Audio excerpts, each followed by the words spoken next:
Hi friend, সবাইকে শুভ দুপুরে শুভেচ্ছা রইল। সবাই কেমন আছে বলো? আশা করি ভালো আছো। ভালো থেকো, সবাই সুস্থ থেকো, সবসময় সবার কাছে থেকো। ঈশ্বর সবার মঙ্গল করুন। তো আজকে তোমাদের সামনে আজকে একটা রান্নার ভিডিও নিয়ে আসলাম, মানে শেয়ার করলাম। তাই হোক, তো দেখো আজকে আমি এটা ফুলকপি আলুটা ভাজছি, আর এখানে মাছ ভাজা রাখছে। এই যে আজকে চারা মাছ, কারণ বড় মাছ পায় না, চারা মাছ নিয়ে আসছে। এটা দিয়েই মাছটা দিয়ে একটু ফুলকপিতে করবো। আর এগুলো ভেবেছি সব রকম, মাঠে একটু নিচে শাক হয় না, সেই শাকগুলো ভালো লাগে একটু। তো যাই হোক,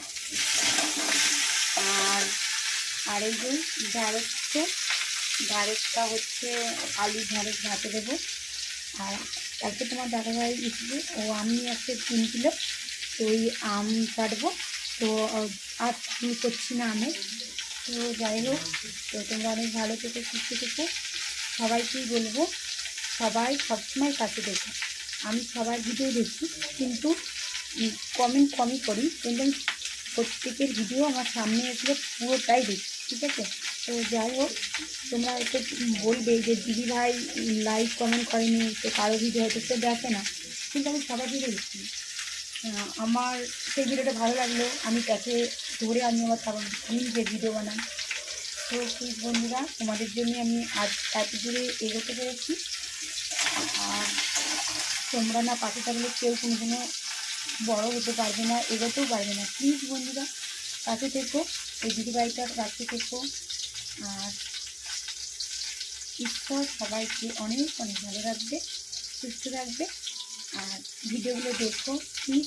এখন আমি একাই বানাই, তো আসলে সবাই 2-3 দিন করে বানাচ্ছে, তো আমি একা ভিডিও বানাচ্ছি বলে হয়তো জানি না হয়তো কোনো ভাইরাল হতে পারবো কি না, বা কী করতে পারবো কি না। তো যাই হোক, সবই ভগবানের ওপরওয়ালা জানেন। তো যাই হোক, তো তোমরা যদি পাশে থেকো, নিশ্চয়ই আমি একদিন বড় হতে পারবো। তোমরা না সাপোর্ট করলে আমি তো বড় হতে পারবো না। তো প্লিজ পাশে থেকো আর অনেক সুস্থ থেকো। তো চলো ভিডিওগুলো দেখো। আর আমাদের বাইরের রেস্টুরেন্টে আজকে খুব গরমও আছে। আমাদের এটা নতুন বাড়ি, আমরা আগেও দেখিয়েছিলাম। আর আমাদের বাকুল নেই, যে গুলি এইদিকে দিয়ে দেখছো করে। তো চলো, সবাই ভালো থাকবে, টাটা।